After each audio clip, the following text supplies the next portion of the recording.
Hi there, traders. This is Brad Gilbert with the Daily Market Insight for Tuesday, the 17th of October. All right, the dollar drifts as investors eye Powell's speech later in the week. Okay, and the yen stays in the intervention zone. Now, this tells us that the market really isn't expecting too much at the moment, right? These are events down the track. Obviously, the BOJ, a little bit speculative on that. Now, we do have some good opportunities, though, coming up today that you can really potentially rip your teeth into. What I'm talking about is the inflation numbers here out of Canada, right? They are going to be front and center. And it's good that they sort of come out by themselves. Housing starts beforehand. The ZEW numbers in Europe and Germany, worth having a look at.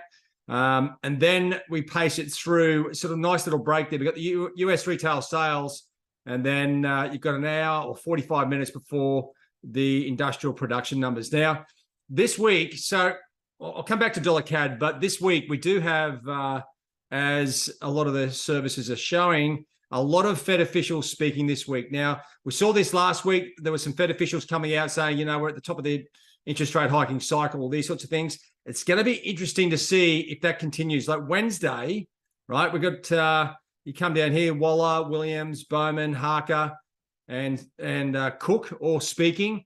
Now, it's going to be interesting to see if they sing from the same song sheet, right? That's what, if they do, we'll know that the Fed are onto a bit of a plan here, right? And then you come into Thursday, and here's the big man himself, Fed Jerome Powell. So in amongst that, we've got some other US numbers, Aussie employment Thursday, and we've got more numbers coming out Wednesday. But just be aware of the sort of layout of the week, right? Where it's sort of really focused around.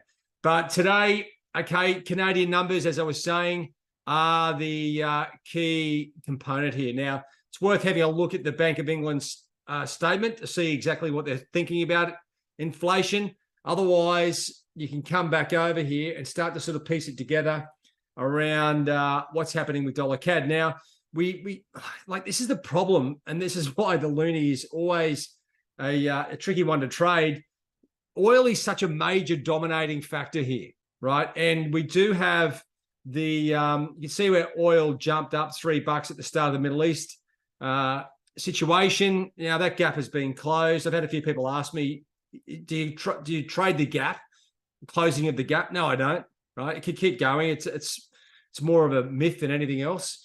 But what we have seen is oil continue to rally. Now, if that does continue to rally into that North American session, right, oil goes this way, then you are going to see dollar CAD really move aggressive to the downside if we get strong CAD inflation numbers, right? That's as easy as you can get it, right?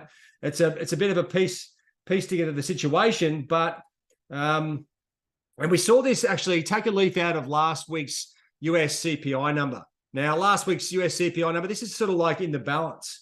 Actually, if I just redraw, add an extra sort of short-term resistance line here to where the current price action is, right? You can see it's just drifting through this recent one. So there's room for it to go down quite comfortably, at the same time move up. But different to the US CPI number is our good friend oil here, which has a big say in what happens with dollar CAD, right? So it really depends on what happens with dollar CAD. If oil stays neutral, then we'll get a move according to the strength or weakness of those inflation numbers, right? But to me, I tell you what, it looks like there's we've seen a bit of a build up here of price action. Just change colors there, and it looks nice for a clean out to the downside. But, you know, to be really comfortable and hold the position, you want to watch oil. And if it starts to rally as well, you've got a nice, easy trade. If oil at that same time, right? So if we do get strong CAD numbers and it's going down, keep an eye on oil, okay, over the next couple of hours, because if oil starts to move up, or sorry, fall in this, because I've got it inverted, then that's going to take the shine out of the downside here on dollar CAD. All right. And that's pretty much it, guys. I mean, you can sift around and have a look at those US retail sales numbers for sure, but the Canadian CPI number is the dominating major impacting release that's coming out today. All right. Just trying to work out this new pen system that Zoom have got going. All right. And that's pretty much it. The rest of the instruments are really sort of still trying to work out, you know, that knock in the teeth that they got last week. You know, the dollar sort of came rushing back after the CPI numbers. If you go back and have a look at those US CPI numbers, they weren't outrageously like gorgeous, like 0.1 difference. What it just showed us is, and I was guilty of this, is we were all so focused on the weakness. The numbers were coming out weak. We're going to get the weak numbers, but it just didn't fit the picture. All right, so that's where we are with that. Now, just looking at the general markets as they are, as we head into the European session, bit of a risk-off day as far as the North American equities. Didn't really translate through the Australasian equities. They are up. And keep an eye on the European ones, right? If they start heading down, you'd expect Euro, Sterling, Aussie and Kiwi to be down, but the Aussie is charging back to the top side. So that's the odd one out, but the dollar is going up. So a bit of a risk-off day. Keep an eye on things as they go. The price here in the US Treasury yields falling, which means the yields are going up. And that's going to keep the dollar a little bit strong for the time being. All right, guys, have a good one. All the best.